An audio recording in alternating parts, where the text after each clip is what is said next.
कैसे मेरे प्यारे विद्यार्थी जी, उम्मीद करते हैं अच्छे होंगे, स्वस्थ होंगे और अपने अपने पढ़ाई में पूरा मस्त होंगे।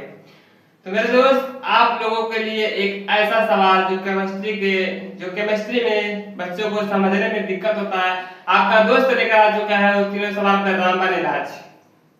तो सबसे पहले बात करेंगे हम लोग ठोस। ठोस क्या होता है? सभी बच्चों को, लगभग बच्चों को देखा जाए तो केमिस्ट्री में देखा जाए कि केमिस्ट्री में ठोस को लेकर ठोस में सभी बच्चों को कंफ्यूजन रहता है। तो आज आपका भाई इसी कंफ्यूजन को दूर करने के लिए आ चुका है। तो बने रहिएगा वीडियो के अंत तक और समझ के जाइएगा ठोस क्या होता है। तो चलिए बताते हैं ठोस क्या होता है। अब बोलिएगा सर, अब बोलिएगा भैया ठोस क्या होता है, तब वो बताएंगे। जिस पदार्थ का जिस पदार्थ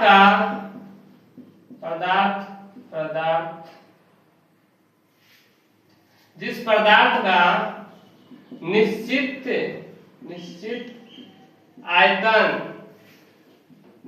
आयतन तथा निश्चित आकार हो उसे ठोस कहते हैं। उसे मेरे भाई क्या कहते हैं? उसे ठोस कहते हैं।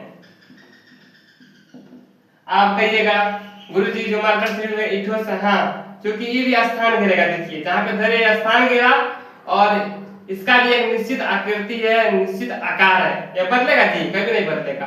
अब जैसे ये पानी है, पानी को धरेंगे तो पानी का आकार बदलेगा, तो ये निश्चित नहीं है।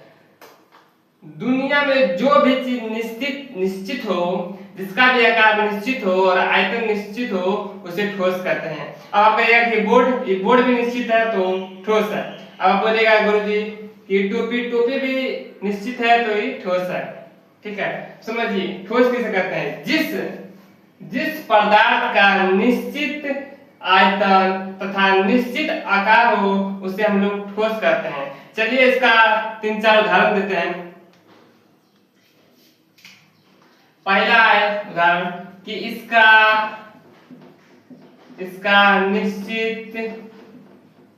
निश्चित आयतन तथा आकार होता है। चलिए दूसरा देखते हैं कि इसका कण, मेरे बाबू ये जो ठोस है इसका कण बहुत पास में रहता है, बहुत पास रहता है। नहीं समझे? जैसे मान लीजिए कि ठोस के लिए अब धर लेंगे हम लोग 5 व्यक्ति हैं पास, ठोस हुआ ना जी। अब लिक्विड है जिसका यहाँ रहेगा, तो इसके तुलना में ये कमजोर हो गया। जो कमजोर हो गया ठोस कभी नहीं हो सकता है। जो टिक गया वही ठोस है। समझे मेरी बात को? अब बताइए ठोस से कहते हैं जिसका निश्चित आयतन हो। मैं बार बोल रहा हूँ, जिसका निश्चित आयतन तथा जिसका निश्चित आकार हो उसे हम लोग ठोस कहते हैं। इसमें कोई शक नहीं है। चलिए, और इसका निश्चित आयतन तथा आकार होता है, इसका कण बहुत पास में रहता है और इस कणों के बीच आकर्षण बल जो खींचता है एक दूसरे को अपनी तरफ। जैसे ये जो बताए मान लीजिए ठोस है मेरे बाबू, ये ठोस है। अब ई इसको खींचेगा, इसको खींचेगा, फिर ई इसको खींचेगा, इसको खींचेगा, इसको मतलब सब कोई। अब मन नहीं समझे, जैसे दोनों दम लगाएगा, दोनों में रखा है, मजबूती दोनों तरफ है ना, समझे? ये अपना दम लगाएगा, ये अपना दम लगाएगा, ठीक है? तो दोनों नहीं खिंचाएगा, एक जगह लगाएगा, तो उसे हम लोग ठोस कहते हैं। और इसको कणों के बीच आकर्षण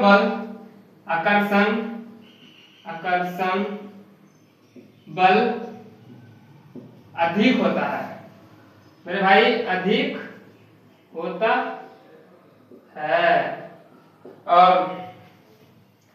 इसे आसानी से दबाया नहीं जा सकता। आप बोलिएगा कठोर है, इसको दबाया जा सकता है, दबेगा लेकिन आसानी से नहीं, ज्यादा तकलीफ होगा। अब अभी पानी है, पानी को एकदम करेंगे दबा जाएगा, तो इसका एक भी देख लीजिएगा, जिसे दबाने में दबाया ही नहीं जा सकता है, दबाएगा लेकिन बहुत लेट से, बहुत प्रक्रिया करने के बाद जो चीज दबाएगा वो ठोस है।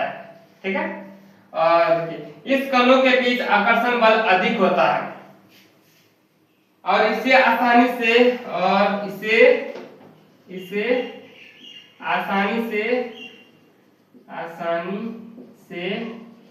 दबाया नहीं जा सकता है। और जो ठोस होता है मेरे बाबू, बहाता नहीं है, जैसे ये पानी बह जाएगा, पानी को यहाँ पे गिराएंगे तो ये बह जाएगा, लेकिन ठोस को यहाँ गिराएंगे, गिरेगा और एक ही जगह स्थित हो जाएगा। तो समझने का ये भी अच्छा तरीका है। और आपको एक और परिभाषा दे देते हैं, और इसका उदाहरण बता देते हैं। उदाहरण ठोस क्या क्या उदाहरण बाबू, जितना चीज आप देख रहे हैं ना, जिसका निश्चित आयतन हो, जिसका निश्चित आकार हो और जो दबेगा नहीं, जो बहेगा नहीं, वो ठोस ही है। ठीक है, तो ये था डिजाइन पॉइंट, आप लोग इसे याद कीजिएगा। और एक केमिस्ट्री का अच्छा क्वेश्चन था, तो बताइएगा इस वीडियो कैसा लगा, और अच्छा लगेगा तो अपने दोस्तों मित्रों को शेयर कीजिएगा और लाइक करके कमेंट करके ही जाइएगा। तब तक के लिए जय हिंद। स्क्रीनशॉट लीजिए, इसका स्क्रीनशॉट ले लीजिए और हम हट जाते हैं।